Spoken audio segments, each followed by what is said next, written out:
বাধা দিলে বাধ্য লড়াই, এবং সেই লড়াইয়ে আমরাই জিতব।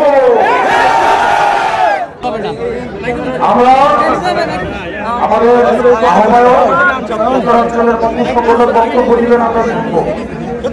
আমি শুধু একটা কথাই বলি, আমাদেরকে বাধা দেওয়ার চক্রান্ত করা হচ্ছে, আমাদের এই পথকে রুদ্ধ করার চক্রান্ত করা হচ্ছে।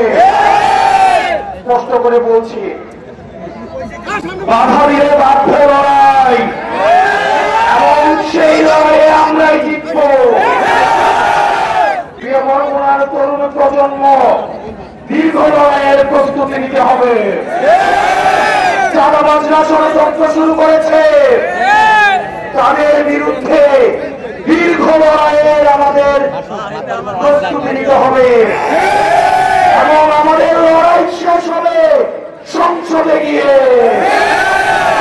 বরগুনাবাসী, আপনারা ভালো থাকবেন, সুস্থ থাকবেন, আপনাদের সাথে আবার দেখা হবে। আসসালামু আলাইকুম ওয়া রাহমাতুল্লাহ।